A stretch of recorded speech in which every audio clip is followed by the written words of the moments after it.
You're listening to today's inspirational message on the Proverbs with Kurt Bjorklund.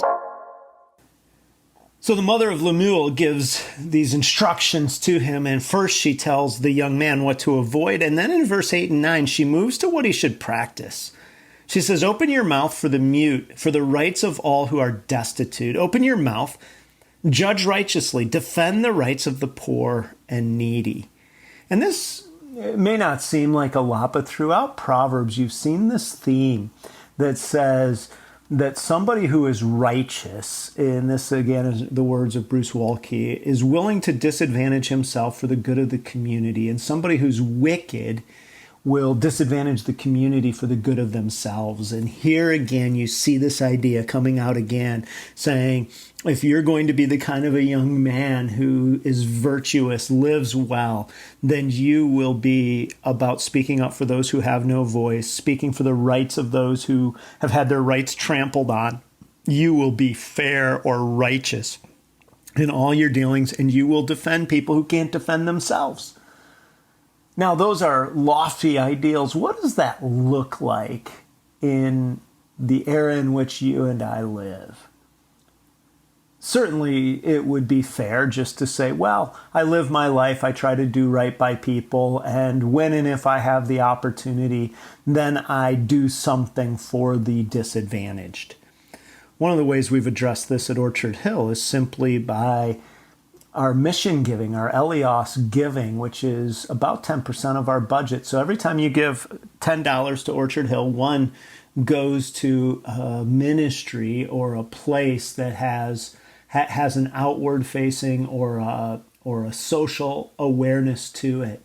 And so what we hope happens is that we as a church are modeling something that's important. Now, obviously, the idea of kind of giving about 10% of something to God's work is a biblical idea.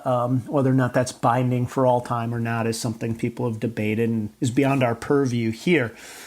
But what is important is saying sometimes instead of just waiting till you're struck by something, what is a way you can structurally align your life, whether it's volunteering in something, supporting something, whether it's supporting something that's already supporting something like Orchard Hill supporting this issue and saying, by doing this, I know that I'm doing some things that are helping people who fit into these categories.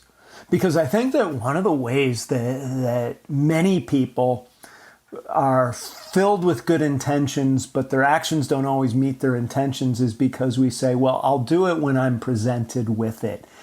And sometimes we do when we're presented with it, and sometimes we don't. And the issue isn't so much that it isn't our intention. It's just sometimes they happen so quickly, or we're busy, and we're a little bit like the religious leader in Luke 10 who was on his way to do probably his religious duty when he saw a man in need on the side of the road, and he goes to the other side and he crosses by. And the point of that is that in our religion and our goodness and just the busyness of our lives, we can get so filled with good intentions that we don't stop and help an individual. Now, clearly the point there is that the man missed the opportunity with the individual, and certainly giving, in a sense, structurally or serving structurally is not a way to necessarily put yourself in a place where you can avoid being responsible when you come across something. But my point is this, and that is sometimes we say, well, I'll do it when, and then when comes up, we forget. And so sometimes the best thing we can do is say, what can I do to help somebody who does not have what I have? And that is one of the exhortations here from King Lemuel's mother to the young man. Thanks for joining us here today. There's a lot of great content to explore on Orchard Hill Plus and on the Orchard Hill main feed from the weekend.